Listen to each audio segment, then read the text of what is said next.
Bonjour, bienvenue sur la pratique du droit de la commande publique. Aujourd'hui, nous allons évoquer la cinquième partie de la résiliation du marché, notamment le marché de substitution. Donc, il est nécessairement conclu dans le respect des règles de passation du Code des marchés publics, c'est-à-dire après une procédure de mise en concurrence, sauf si l'achèvement des prestations présente, je dirais, un caractère d'urgence impérieuse permettant la conclusion d'un marché négocié sans mise en concurrence, c'est-à-dire tout simplement un marché de gré à gré, mais bon, on ne stipule plus ainsi à ce jour.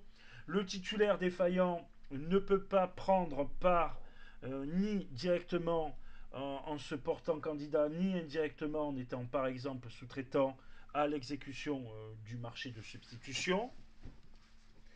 La prise en charge des coûts supplémentaires par le titulaire défaillant. Le titulaire supporte la différence qui pourrait résulter d'une actualisation des prix du nouveau marché aux conditions économiques en vigueur et évidemment supportée par le titulaire défaillant, sauf à démontrer que le pouvoir adjudicateur a abusivement tardé pour conclure le marché de substitution.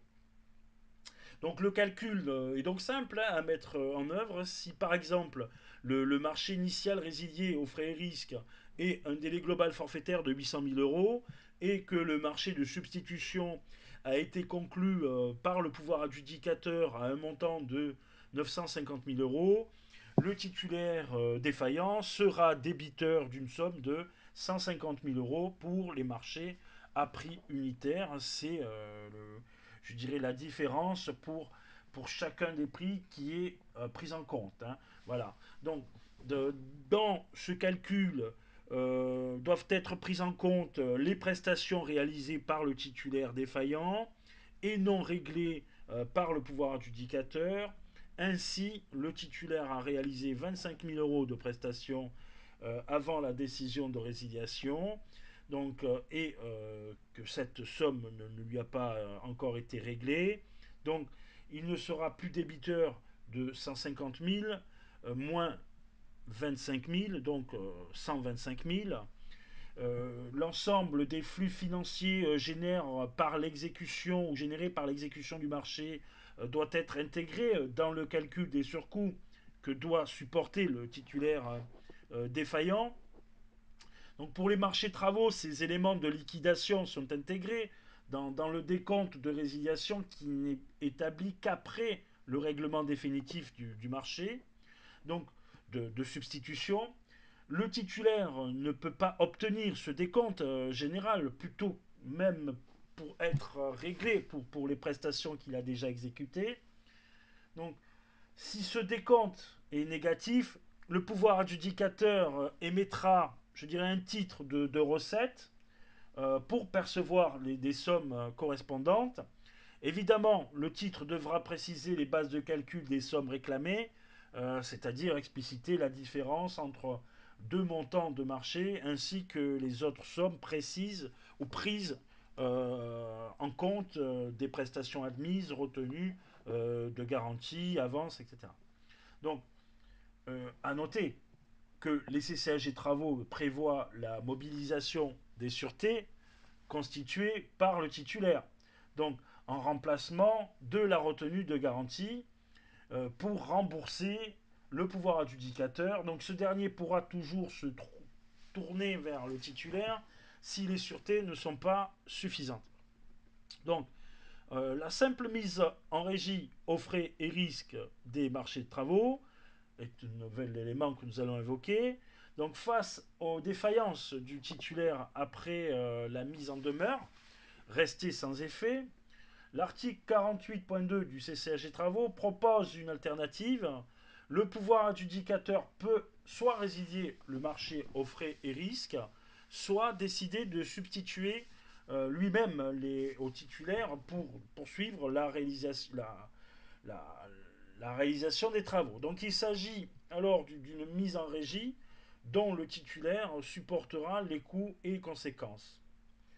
Donc il s'agit d'une mesure provisoire puisque l'article 48.3 du CCG Travaux prévoit la résiliation aux frais et risques et l'expiration du délai d'un mois n'a compté que de la décision de mise en régie. Donc il ne semble pas s'agir d'une faculté cette mesure coercitive a donc pour objet de faire réagir le titulaire avant de mettre un terme définitif au marché.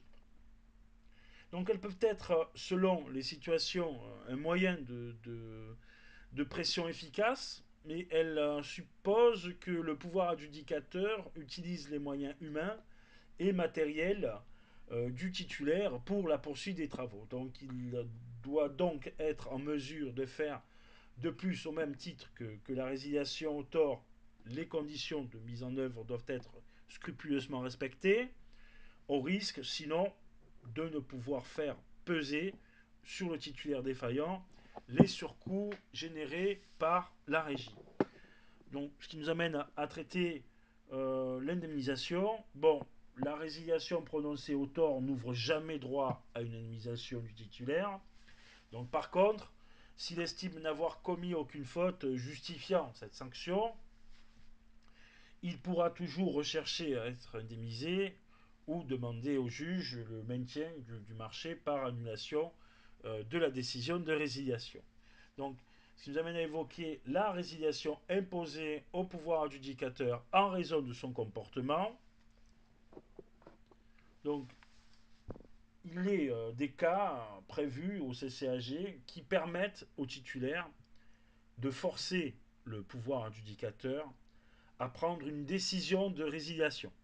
Donc, il s'agit de situations dans lesquelles le comportement du pouvoir adjudicateur conduit en quelque sorte à complexifier le marché au point de justifier le choix du titulaire de vouloir y mettre un terme. Donc, les cas prévus au CCAG dans lesquels le titulaire peut obtenir la résiliation du marché. Donc CCAG, là il s'agit d'un CCAG travaux. Les clauses, alors c'est l'article 46.2.1. L'ordre de service, c'est un cas de figure, hein, commençant des travaux, le commencement des travaux est notifié tardivement au délai prévu au marché ou en l'absence d'un tel délai, plus de 6 mois après la notification de marché. Bien, c'est une clause de résiliation avec indemnisation pour le titulaire. Bien, le pouvoir adjudicateur ou le pouvoir de l'administration de refuser la demande, non-résiliation obtenue de droit par le titulaire s'il n'en a pas fait la demande par écrit. Donc l'indemnisation, indemnisation des frais et d'investissement éventuels engagés pour l'exécution du marché, demande écrite et motivée dans les deux cas, ou ainsi que dans les 2 mois suivant la notification de la décision de résiliation. Maintenant concernant l'article 49.12, donc c'est un cas qui est si un ajournement de travaux a conduit à interrompre les travaux pendant plus d'une année, c'est un cas de résiliation en faveur du titulaire. Alors si seulement si le titulaire n'a pas demandé la résiliation dans les 15 jours suivant la notification du délai d'ajournement, euh, qui conduit à dépasser une durée d'un an. Hein. Donc il a 15 jours pour le déposer. Donc l'indemnisation de manque à gagner pour le titulaire pour la partie non exécutée des travaux. Bon, il y a une demande écrite et motivée, notifiée au pouvoir adjudicateur. Ce qui nous amène à traiter l'article 49.2.3, qui est l'interruption des travaux par le titulaire suite au non-paiement des deux acomptes successifs si le paiement du premier acompte en retard n'intervient pas dans les 6 mois qui suivent l'interdiction. Bien. Donc il y a seulement si dans ce cas